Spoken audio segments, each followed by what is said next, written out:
Welcome back, ladies and gentlemen, to Oxygen Not Included. This is the Super-Duper Duplicant Challenge. In the last episode here, we built this hydrogen bubbler system. So this is a system that's going to cool down that polluted oxygen, liquefy it, and then it will become nice, clean oxygen, albeit quite cold. So that's what this system is right here. Now, I went ahead and made another video after this, where I did an experiment video just to kind of see how efficient and what wasn't going to work with this. So I did that, and we've learned some things. So I'll be pulling from your comments and trying to optimize it for this base setup right here. There are some things that need to change in order to make this work. The other thing I'll also be working on here is the sleet wheat farm, trying to optimize this a little bit more. However, it is working better. I think it's to the point where I should kind of clean it up and kind of start to refine it. It's dug into this icebox area, but I think there's some things I can do to make this a little bit better. So I'll be tweaking with that. And then my final goal for this episode here is to finally pass judgment on Travaldo The Undertaker. You guys have come up with a creative way to get back at him for killing Nicola several episodes ago, so that'll be interesting. I'm looking forward to that. Alright, so looking at this hydrogen bubbler system, there were several things that came up in the last video to kind of help optimize this. Now, in the last video that I made that wasn't necessarily this episode of the Super-Duper Duplicant Challenge, I had this open on top, and the idea was that it would create a natural siphon. Now, I've done experiments where that actually works. However, this system here doesn't necessarily work that great because these thermoregulators produce a little bit too much heat, causing the liquid oxygen that ends up down here at the bottom to boil off a little bit too quickly, and then that pressure finds its way back up through the siphon. So there were a couple different ideas for making potentially the siphon thing work, and one of those was to use some of these Weesports because they kind of work like an air pump that pumps stuff from the bottom upwards. That's one of the ways that those things function, so that could potentially work. However, in this arrangement, I have to go from the top down, so I don't think that would necessarily work. The other thing is that I can't necessarily control the pressure, so I think what I'm going to end up doing is just putting a gas pump up here and then a couple of pressure switches so that they work well. And when you run a gas pump or a liquid pump on a pressure sensor, they function quite efficiently because they're always moving their maximum volume. So liquid pumps are very efficient on that setup, and gas pumps are a fair bit more efficient than they would be otherwise. The other thing is I need to be able to get more gas out of here into these thermoregulators so that each time I run through a thermoregulator, I'm processing the maximum amount of gas possible, so that the quantity inside these pipes here, you can see how this is just 480 or 460 grams. I want that to be 1 kilogram, so that way the energy spent here translates into more cold hydrogen, which will improve my cooling. So I need to modify this so that I can use 2 gas pumps in order to get a good amount of volume through these thermoregulators. The last and probably most important thing was talked about by Travaldo and several other people, talking about this insulated tile that's between the wire bridges. Several of you guys have commented on that. So this wire bridges is transferring that cold from the hydrogen over here to the polluted oxygen. However, I'm running an insulated tile in between these, which really doesn't do me any good. That could either be just a normal tile, maybe made of granite, but the other thing that could be there, like Travaldo was actually talking about in his comment, is that these could be a door or like an airlock, and you can make those airlocks out of wolframite, so that would be, you know, that would really improve the amount of conductivity between the two areas, because now I have this wolframite thing that is transferring a lot of that heat energy from one side to the other. So I got to replace that, so it makes a lot of sense to do that, so that's what I'm going to do. So now I've got all this polluted oxygen, but I've got no real good way of getting rid of it. Unless, of course, I dig up some more sand. But I think there's a solution to this problem. One, obviously, is the system I'm working on over here already, just to kind of help, you know, turn polluted oxygen into clean oxygen. However, there's another way to just simply get rid of polluted oxygen.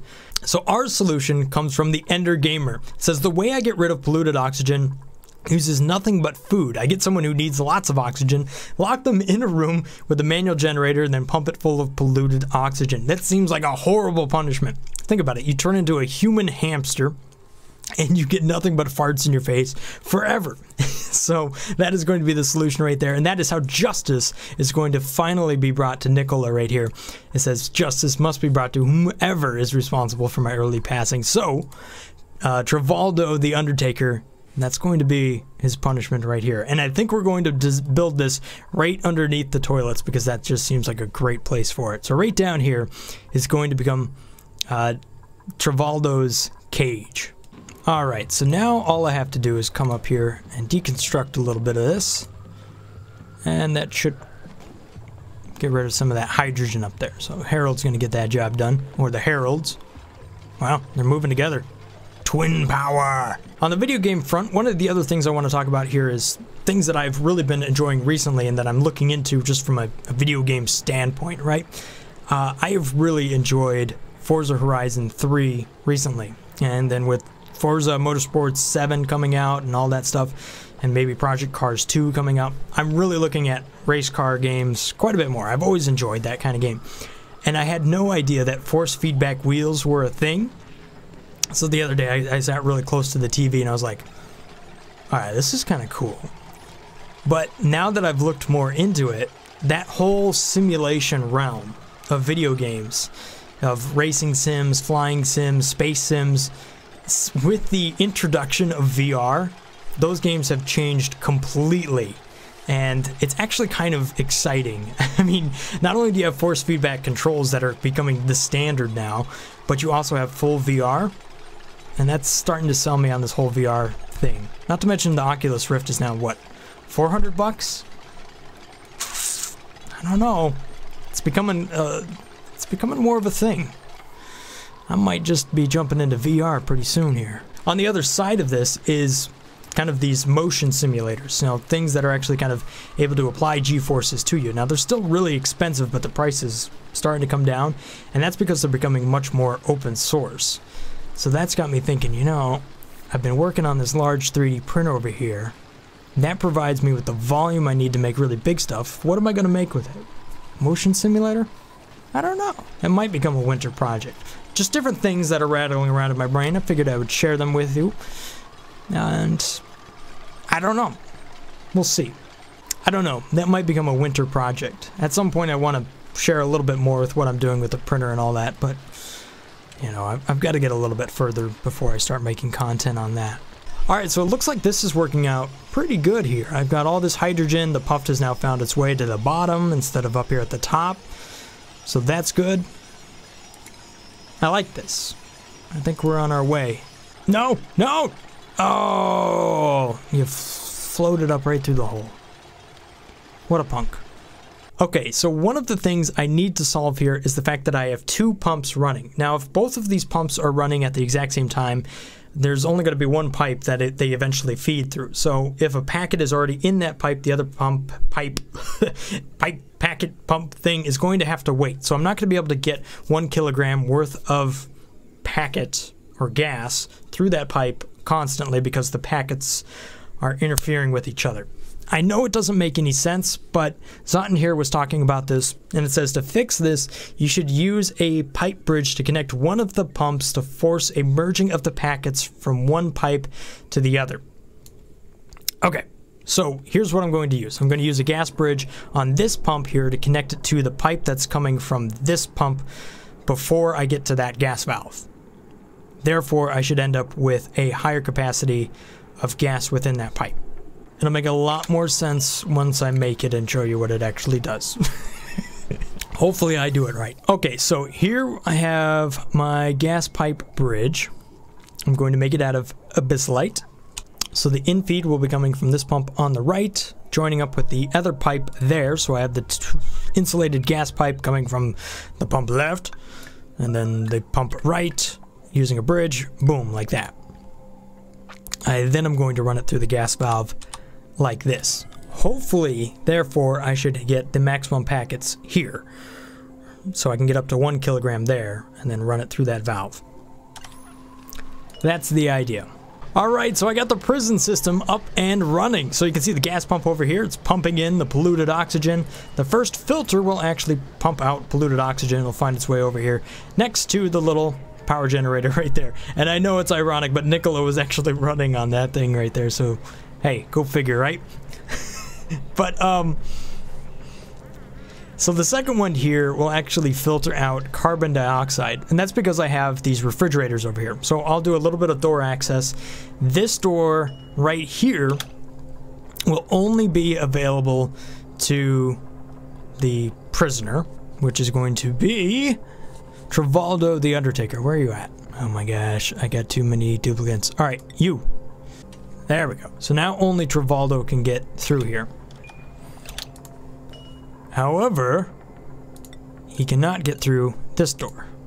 Well, he can come in, but he can't go out. So you can only run on the power generator. Ha ha ha ha. Alright, so what is Travaldo's stress? Oh, perfect. He's a vomiter. Oh, Travaldo, guess what? Yeah, you don't got a bathroom. Take that. Uh-oh. May is suffocating. Can she get out? In time. There you go. You made it to freedom. That was a pretty close call.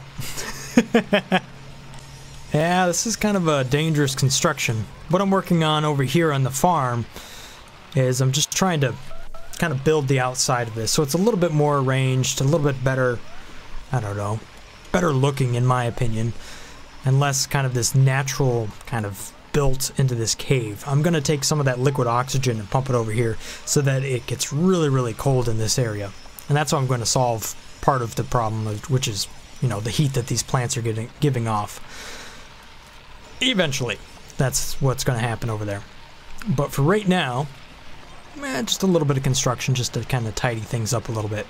It'll also allow me to use more ladders to kind of navigate this area over here so I don't have to keep running up and down this sort of natural, you know, hill, which takes a long time for the duplicants to navigate.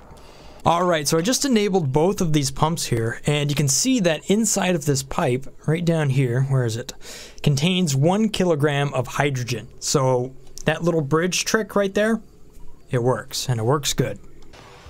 Wow, look at all the work going on down here. Whew! Alright, you can see here the final form of Travaldo The Undertaker's prison. So right now, he's got a little bit of a liquid pump here because he's never going to be able to go to the bathroom. He's just going to have to stand around in his piss all day, although he's got a little bit of a ladder, I guess he's found that he can stand on. But that's going to be his spot. That's your tile, bro. That is your punishment. I do have a massage table here, just so that he's not the only person that's constantly going to be stressed. Otherwise, it would be 100% up there, and I'd never be able to tell where everybody else is at. So I'll actually have that be a little bit lower. I think the same as what I got going on up here. What is it, 30? So, it does have that massage table that he can get on, but I'll tell you what, you can never get below 20% stress. So I can go from 30 to 20, how about that? Alright, here we go. So Lindsay is carrying the body of Joshua. He died in the last episode. So, you can see he's going to go all the way over there. Now I want to see if I can get her to drop Joshua in here without actually going into one of these spots. That way more morgues will be created. So let's see here if I can get this to work. Once she gets on the ladder. Okay. Now I want you to move over here. There you go. Boom. Drop Joshua right down. We're going to disable that building, and then we're going to deconstruct it. Now, unfortunately, gosh, I don't remember who his name was, but they ended up inside of one of these memorials over there. I deconstructed the memorial. You can kind of see that there's a skull and bones behind it. It didn't completely work out. Who else do we have down here? Oh, we got Bubbles, right? Still got Bubbles there. Bubbles is on her way. Now, here's a funny thing. I deconstructed the Tasteful Memorial, even though there wasn't anybody in there. I still got bones. Well, somewhere. There it is. Oh, can't click on it. Ah! So I got Lindsay's, Bubbles, and Joshua. But Bubbles... Where are you at? What? Bubbles is over there. Did I duplicate a person somehow? What's going on here? Now, Rudy, you just move on over here. Whoop.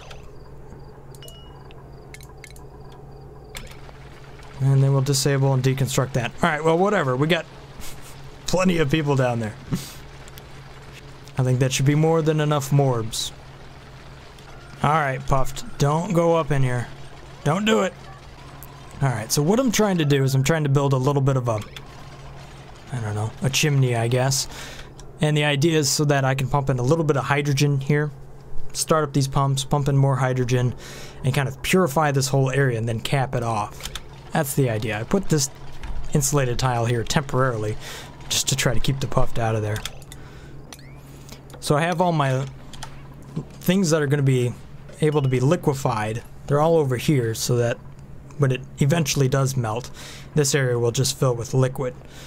However, there's a lot inside of this thing. And you can see how cold it is. It's actually like really quite cold. And I'm guessing that it would probably work to keep things cool if you were to dip it in liquid or something like that, just to kind of transfer that mass. Because there's a lot of mass inside of it that's very, very cold. But one of my other ideas is if I had clean ice, and if I go down here to liquefy, and I just go to ice, not polluted ice, but ice, or snow, I can take that and I can put it right here. So when this melts, I then replenish this area down here with water. However, that's a ridiculous amount, so I don't know how many tiles that would take up. It might explode and flood everything. This might just be a terrible idea. Matter of fact,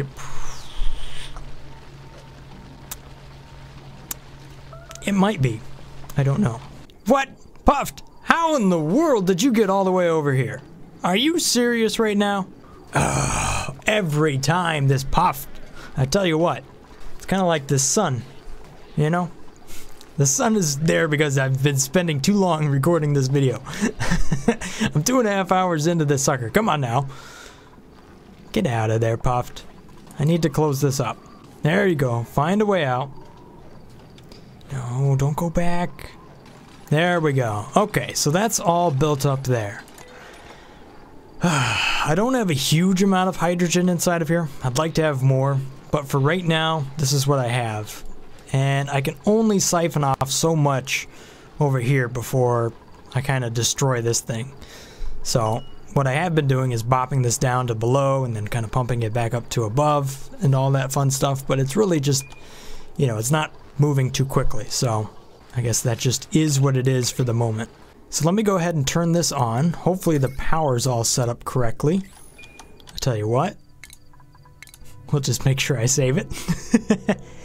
And if I turn this to above -200 degrees Celsius right there, that should get the gas up and running. Now there's really no reason for a gas pump to be inside of here, because I've decentralized that a little bit. What did I forget? Of course, I forgot to hook up the liquid pipe to this pump. Alright, looks like I'm moving quite a bit of hydrogen now, so that's good. I have to turn the liquid pump back on. Eventually the duplicant will get over there. Alright, yeah, so the liquid's starting to come on over. I'm overheating these guys a little bit, so that's causing a little bit of a problem. Now for starters, what I'm going to do, I'm going to go ahead and pump the liquid into this cell over here, just to kind of see what happens with it. Long-term plan though, I think I'll take that liquid oxygen and bring it on over here so that I can cool down the rest of my farm. It's kind of a long ways away, so maybe I'll build the rest of that liquid pipe while I kind of experiment with this side. Okay, so at least it's up and running now. And we can see that the temperature inside of here is about 6 degrees Celsius or so. It's got a lot of mass. It's kind of got to cool down. These vents, they should allow for quite a bit of gas to kind of find its way in there. Atmospheric switch is controlling that. And we can see the temperature of the hydrogen dropping quickly. So we're down to -60 already. So the one thing that would help everything out though is if I had more hydrogen. So if I pause this real quick and I just go below on all of these, I'll trigger a little bit of hydrogen to be pumped. Now if I pause that and go back to above, here we'll see a little bit starting to head on over there. Not a huge amount, but more than none. I made one change to Travaldo's chamber here. I added a little bit of a mesh tile. That way he kind of cycles through, you know, kind of to move through more oxygen, I guess, right? So more oxygen finds its way through. If it ends up carbon dioxide, then it will pump on over here more often. These refrigerators, maybe it'd be a better idea for him to power those, because right now I really can't keep them clean. I either got to move the door or something, because polluted oxygen's just finding its way in. And that's not all that great. Oh, come on, Nicola. Save yourself! You're so close to being dead! Oh, Super Meep actually built this. Oh, that was close. Alright, so as far as my goals for this video, I kind of optimized this a little bit. I don't know if I optimized it, but I cleaned it up. Made it look a little bit better. It still has to get quite a bit colder. I'm going to need more Wheezeworts, or once I get liquid oxygen, I'm going to have to bring that into that space. We created a torture chamber here for Travaldo The Undertaker. However, he does have a little bit of a massage table, but his only job is to run on that wheel and then stand in his own piss. So, punishment has been served as far as I'm concerned there. Have the hydrogen bubbler system up and running now. It's starting to cool down. We're down to negative 150 degrees Celsius or so on the hydrogen, so that's pretty cold over there. And that's starting to cool down the polluted oxygen. It's going to take a little while because there's, 2 kilograms of polluted oxygen in that space, plus all of the other stuff that's in that space. But once that gets going, that should provide us with quite a bit of liquid oxygen down here, which will then get pumped around. The cooling system for the thermal regulators is purely liquid at this point. So all the liquid is coming from over here. It will be dripping onto these thermal regulators, and then once it builds up enough quantity down here, it will be pumped back into this space. So it's just going to be recycling there. I've also prepared the system here so that some of the hot water that comes in here could then feed the toilets, so that way people can use more of the flush toilets as compared to the outhouses up here. So that's as far as I've gotten here with the Super-Duper Duplicant challenge. So thank you guys for watching. I'm going to go ahead and edit this video, and hopefully it will be up sometime tonight. So thank you guys for watching. Have a great day. Stay awesome. Peace. Brothgar out. And if I've earned your subscription, then thank you so much for that. Stay awesome, guys. Peace.